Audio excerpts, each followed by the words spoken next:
been training all month for this race, so it has taken a lot of commitment. Commitment is making a plan and putting it into practice. I made a plan, and I practiced a lot. All that running.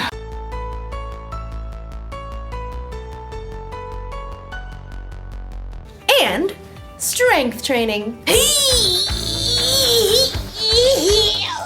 And even training my brain. For a month, it's like training has been my life. Like, I thought about this race constantly. When I decided what to eat. Oh, when I chose how to spend my time.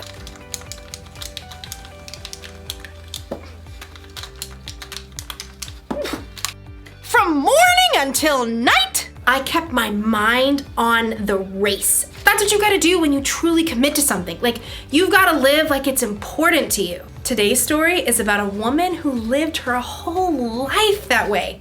I'll see you when you get back. I've gotta get this party started!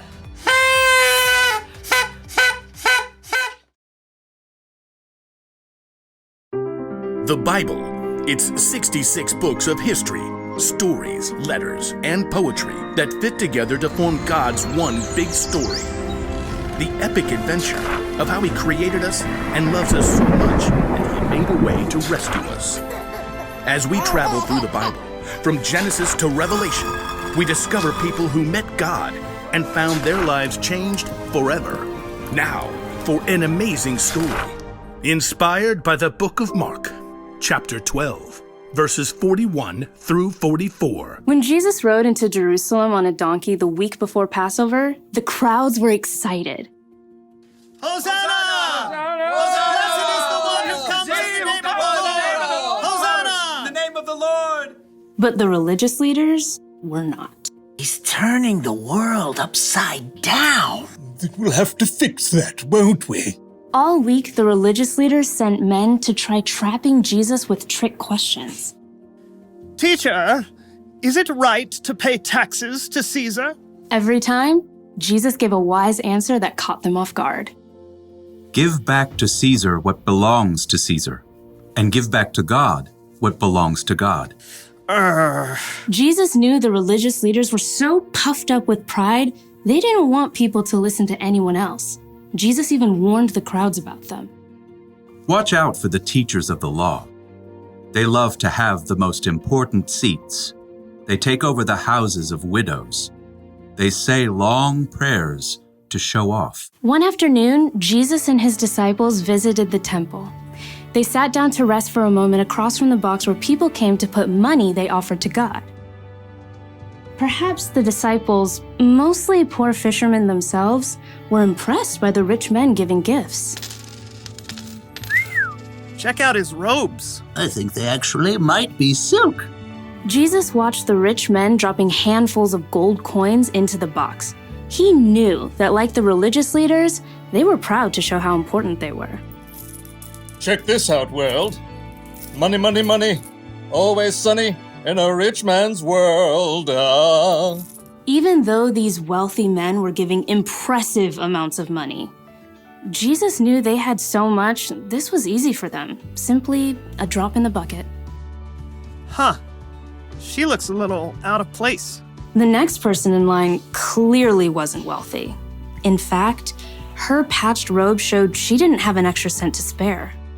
A widow, probably. At that time, if a woman's husband died, she had no way to earn money and often had to live on next to nothing. 2 pennies? How's that gonna help anyone? Jesus was watching the woman too, but he saw something different, something more.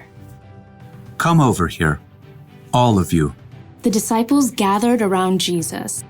What I'm about to tell you is true. That poor widow has put more into the offering box than all the others. Jesus' friends tried to sort it out. Excuse me, pennies versus gold? You couldn't buy an order of fish nuggets with that. Jesus knew what his disciples were thinking. The others all gave a lot because they are rich, but she gave even though she is poor. She put in everything she had. That was all she had to live on. Oh. When you put it like that, The rich men, like the religious leaders, were concerned with what things looked like on the outside. They didn't want to give in a big way that might force them to change on the inside. But the poor woman, who had almost nothing, chose to give everything. And Jesus saw her heart and knew that her pennies were worth far more than the rich man's gold.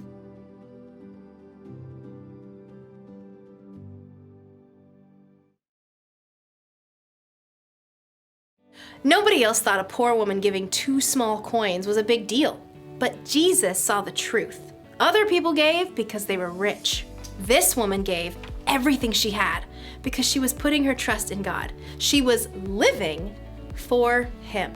And that's something to celebrate. Woo!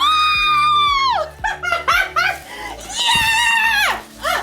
Living for God is about more than giving money. It's about trying to include God in every part of your day. It's about asking yourself before every choice you make, does this honor God? I could copy my friend's homework or do the work myself, like I'm supposed to. I'm gonna do the work. Or ask yourself, does what I'm about to do show love to others? My friend didn't get me anything for my birthday. Should I get even by giving her nothing? Or should I forgive her? Well, I did already wrap it. She's gonna love it. If you ask yourself those questions, it'll help keep your mind on God. It'll help you think about how Jesus lived and loved others. This probably won't become a habit overnight. That's why the one thing to remember today is this: practice living for God. The more you practice asking yourself, does this honor God? And does this show love to others? The more natural it becomes. It feels good to commit to something and stick to it. I'm glad I committed to running a 5K. I feel stronger and healthier, and between you and me, I think I'm going to start training for another one. But first, we celebrate! See you around!